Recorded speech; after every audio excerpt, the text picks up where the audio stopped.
So, hello everyone. Thank you for being here. I hope you had fun with your workshops and fun with plotters. My name is Marc, and I will do a brief talk about how to run a festival on Libre Graphics. Why did we run a festival on Libre Graphics? Mainly because I'm an open source guy. I like to use free software and Libre tools. And so we did a little festival over in Offenbach, Germany. And, but before we start, a little question. That's my favorite picture from the Oscars this year. Who in this room did, by chance, see the film Flow? Raise your hand, please.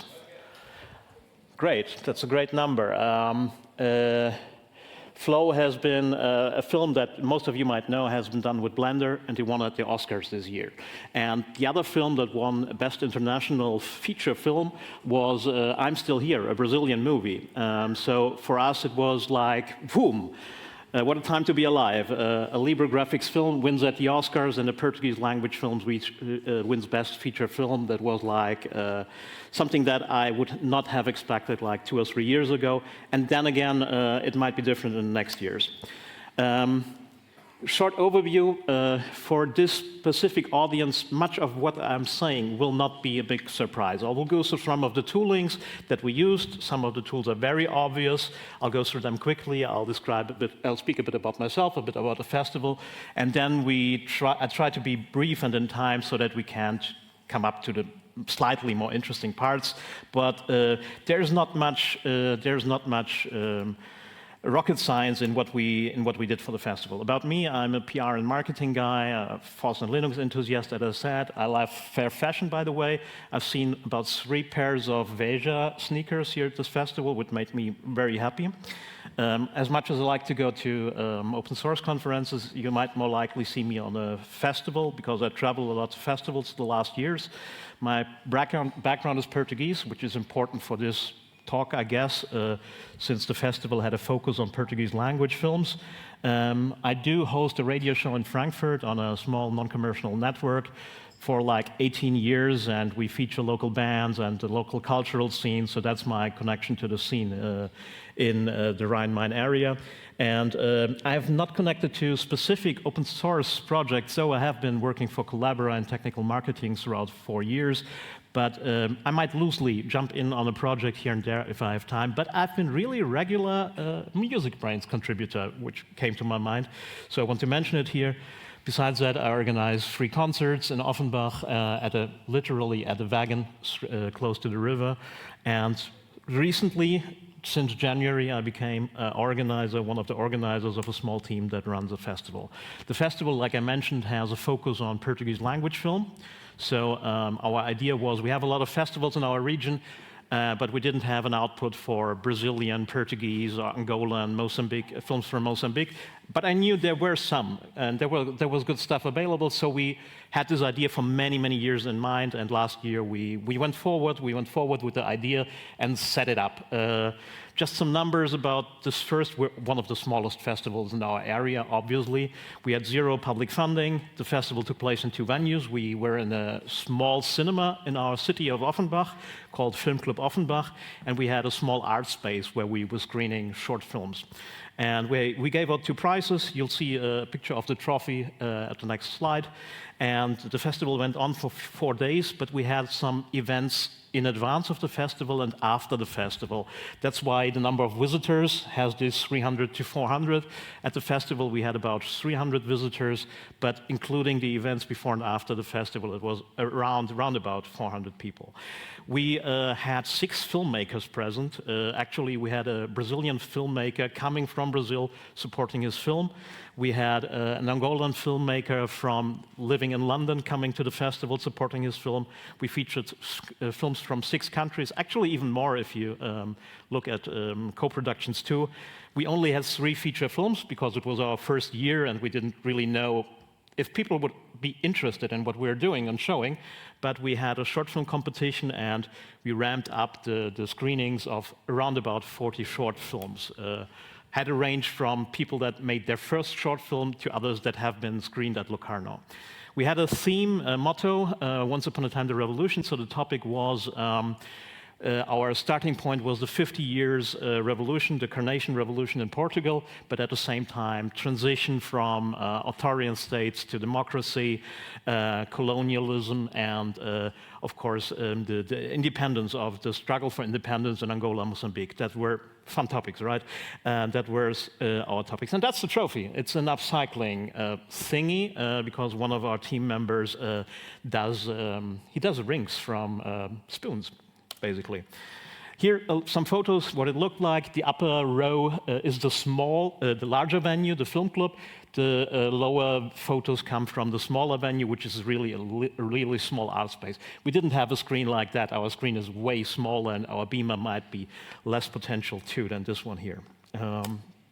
So I was thinking about, when I started applying for the talk, I was thinking like, wherever we were in control, we pretty much used Libre Graphics for everything we did. Flyers, postcard, web, social media, which is true. But I came up with this list, actually, whenever we were in charge of infrastructure or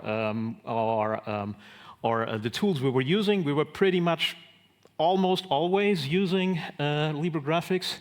But whenever, of course, external teams came into play, not so much, and when we're not in charge of the infrastructure, like the Film Club, which does obviously play DCP, digital cinema packages. And I've noticed, even myself, we had like 3 random social media assets that I created on Canva, probably just because I needed some inspiration or something. But we also noticed whenever we were doing something on a phone, which we did when we were traveling, being at other film fests, promoting ourselves, we know of no options for cutting a video on a mobile phone, and that way we were using proprietary software. And obviously, the films we showed were mostly, probably, we don't know how they're produced, probably mostly done with proprietary software. Come to the tooling. Obviously, we used Inkscape a lot. The most important tool for running a film festival is your email client, but besides that, it's a lot of advertising, routing for people to come to your festival. We've produced postcards that we actually mailed to some people too. We had social media postings, assets, stuff. Most of the graphical work was done within Inkscape. We did things in GIMP too, mainly preparing parts of graphics for small video clips or stories and high story formats on social media, but most of the stuff really Inkscape all over. Kdenlive, we didn't have to do much. Luckily, we didn't have to do much video editing, mainly because it's pretty. You can't really upload content from the films to social media or something. That's a gray area. Not even gray, you can't actually do it. So we worked a lot with film stills to advertise the things, but here and there we cut some smaller trailers and stuff and did use Kdenlive for that. Some subtitling was done in Kdenlive, but subtitling has been on other tools mostly. I'll come to it later. Obviously, we did use VLC because, as I told you, we had 2 venues. The smaller venue, it had a beamer. We didn't have to bring equipment there, but we did run it from a laptop. And we were actually thinking about not using VLC. It's an obvious choice. You throw any kind of format at it, VLC will play it, right? But we had issues because we did all the testing on Linux machines at my place. And what you want to do is when you run a playlist of short film, you want it to run smoothly. You create your playlist, you have your breaks, you have a small video for the breaks, and you want to press space, run the videos, and only press space again when you have a Q&A or a break comes up, right? And we had those glitches on Linux. It wouldn't show on all the machines we tested. It wouldn't run smoothly. It would have ugly glitches. Interesting enough, we did run the things on VLC from a MacBook, and that worked perfectly fine. Less obvious tools, I don't know if I mentioned, I've worked for Collabora and LibreOffice like for 4 years in technical marketing. Maybe that's one of the things that sometimes I don't even open a graphical program, but might do some simple graphics in Draw or Impress. I thought I was using Draw, but actually, as I'm just looking at it, it's slides. It's Impress, right? Because we had to create banners some weeks before the festival that would run, months before the festival. Some banners would run before, when people arrive at the cinema, promoting our festival, promoting the films we were showing, and that was done way before much of we didn't have templates ready. I just slapped it in 5 minutes. I slapped some film stills on it, used the font title, and when people, and that would be screened. Very simple, straightforward advertising. I think it was JPEGs or PNGs, 16:9, very simple format, very efficient marketing at the other end. We use a font which is more a CI idea, but since we were showing films mainly, we also had regional films from the Frankfurt Rhine-Main area, but mainly our content is Portuguese language films. So we wanted to use fonts too. We like the idea that on a meta level, you use stuff made by Portuguese people too, or Portuguese, Brazilian, Portuguese-speaking people too, and preferably open fonts in a way. And we came about XO2, which I knew that font for a long time. I like it, and it was for that year our main font. We used it almost everywhere. But the idea is from July on, we start a new season for the next year, and we'll take another font, maybe from a Brazilian font type designer, hopefully something on an open license. If you know font designers that do interesting stuff, let us know. Just for me, I was on a festival in October last year, and I've seen the font used in a production from New Zealand, actually. It's one of the few fonts I'm familiar with, so I've noticed it. I've been rooting for Offenbach to at some point maybe host an LGM. I just want to let you know that we have a font type museum because we have a history in font type and in printing machines and printing industry. And we've seen a Same Bold Stories exhibition there last year. And that exhibition was great because it gave us contact to 4 Flinta font designers from Brazil, Portugal, and France with a Portuguese background and stuff. So we want to, we know that in font type, women are underrepresented, and we want to address it, and we want to use more font types designed by female or Flinta font designers. We did use Handbrake at some point. Luckily, we didn't have to do much conversion of media files. But when you do a film festival, you get a lot of different file formats and sizes. Just for comparison, one of the longest films we had was the feature documentary that was a 1.5 gigabyte MP4 file. Another local filmmaker from our art school provided us, it was a 5-minute film, but it was the largest file we had, 64 gigabytes. And at the end of the day, it could have been shown in a cinema format or a DCP format. Maybe for that format it would have been right. But at the end of the day, we showed it through a beamer, and we wanted to save space and not be so hard on our infrastructure. So some things we converted. Actually, maybe we didn't really know what we were doing with Handbrake, and it wasn't probably the best tool we chose, but as a matter of fact, because of time constrictions, we use it for that, and it worked for us. Subtitling was a bit more interesting. Usually, the contributions we had from Brazil, Portugal, Angola, they needed to come with English or German subtitles. We didn't expect German subtitles. Most of them come with English subtitles.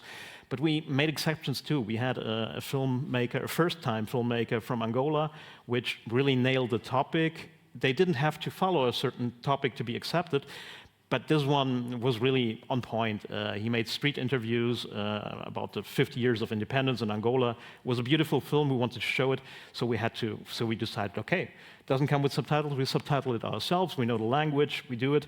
But usually, when we do subtitlings, we would have something like a timecode file, an SRT file, and translate it. But in this case, we started from nowhere, and we noticed it doesn't make much sense to do this workflow in Kden Live or something, which you could, of course, do. But we went through the Linux repositories, found 2 or 3 options, more than we thought, and at the end we ended up, I think it's called KDE Subtitle Composer, which is really nice because you have this audio file back there. You can stop and work in the timecodes directly and translate from audio. For that workflow, it was exactly what we needed and worked pretty fine. I'm not a command line guy. I'm not a very technical person. But if you give me some, if it makes sense for me, if it's reasonable and it saves me work, I will always, of course, like to use a command line file. And subtitling was really, really, really easy with MKV merge. We wanted to have it simple. We wanted to reduce complexity, so we burned in all the subtitles to the movies. And it's like you put it in a folder, you add the you choose the name of the file, you choose the name of the SRT file in the same folder, you choose an output name, and within seconds you have a file with subtitles. Another thing is we want to position subtitles differently because our venues have the speciality they are flat. So sometimes we actually, for a future thing, we might want to have subtitles that are not shown under the film but up the film, but that's something for the future. And we had, just to tell you a story, we had a small. That was a film that was also a debut film from Brazil, a short, and I had messed up. We had a final check, and I had forgotten to burn in the subtitles, and we were on the venue. But we were like in seconds or minutes, while we were showing the first part of the program, we were on the second laptop searching for the subtitle we found. Within a minute or two, while the others were actually seeing the program, we subtitled it in seconds, and within the break, we could actually replace and do this film. This was MKV merge, saved our day. That's the final slides just for me, because I've noticed we didn't really debrief ourselves, really. We had some issues, legacy formats. We had to produce a screener from a DVD for not one of the judges, but one of the people that presented one of our films. And we've noticed, I think that has been more easily. 10 years ago, we were like, oh, we don't know how to rip a DVD anymore. That was really difficult for us. If you know how this works, approach us. Positioning of subtitles is something that we're searching for. So we had issues with Firefox. A lot of our files that we downloaded, large files, wouldn't download correctly. Just later, weeks after the festival, we found out that not Nextcloud was our problem, but Firefox, the downloads. And, well, of course, we're taking place in January, so half of the team gets sick or something. This is just the usual things that happen when you do a festival in winter. Yeah, but we pulled it off. Those parts that we weren't controlled of were pretty much done with Libre Graphics. As you see, nothing complex. Most of those tools, you're well familiar with them. And we had a success. We had a lot of work. You don't earn money with film festivals, of course, but you get a lot of people. You get a lot of good feedback, and a lot of people really helped in some way or the other to make this one. You get a lot of, a little bit like an open source. You get a lot of support for what you're doing, and people keep helping and in very different ways. I think I'm actually on time. If you have questions, please address them.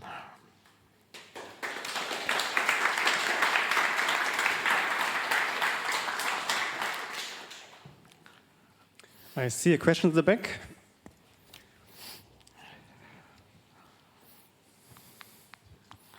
Thank you for the hint about Subtitle Composer. I was wondering, does Kdenlive, does it support automatic subtitling using Vosk, for instance? It might be. There are some things that the tooling is there, and we like the experience now because we're first-time festival makers. I haven't been showing publicly a film before August 24, so we're amateurs in that business. We come from a cultural background, we have contacts and stuff, but we're not professional filmmakers. So actually, Kdenlive is that where I had the best learning curve. My video editing improved a lot throughout the fast heavy automatic subtitle. I wasn't even aware of it, but I can tell you I've learned a lot. We've had other things. We prepared some graphics, as I said, in GIMP that we used in Kdenlive. Just weeks later, we found out through tutorials that much of the work we could have easily done in Kdenlive directly. And so there's a lot for us to learn about what Kdenlive can actually do for us, and it will take a lot of work from us in the future. Yeah. We have two more questions on this side, and then we probably need to hand over to the next speaker. Thanks for the talk. is there any open source software to play digital cinema packages and to somehow deal with the DRM that they seem to have sometimes? Mm-hmm. The snipper packages or DCP packages? DCP, yeah. DCP. The thing is, I've looked into. I hadn't much contact with the DCP files because usually I forward them to the cinema and to the projectionist. But on Subtitle Review, it looks pretty open. If you look at it, there's XML files for the subtitles. Probably there is, but since the venue isn't ours, and you say it's a cinema that plays Hollywood productions, so they have some certain restriction, and DRM is definitely a thing in cinema packages. Honestly, I don't know much about the format, but I think it's an interesting thing, and I might explore it a little more. But yes, I think they are, as you can play them in open source. Since we didn't place digital cinema packages, we don't know about it. Yeah. Yeah, actually, it was my question is kind of related because I saw you were using MKV or MP4, whatever. Like, but don't the cinema ask you about having DCP files? In fact, why don't you use? I mean, don't the cinema ask you about DCP files? The good thing is about the cinema, I don't know what they do, but they handle all the formats easily themselves. You get DCP, it has a lot to do where you book the film. If you book a very new film, you will probably get a digital cinema package with the restrictions and the DRM on it.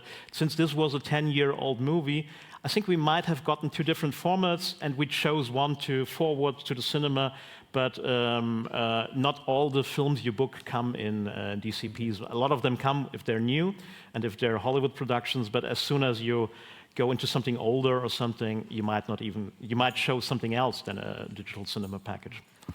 Or sometimes we also had actually one of our newest films was a digital cinema package, but we had issues with the digital cinema package, and we had to replace it. So I think at the end it was delivered on a USB stick or something by mail to be there in time for the festival.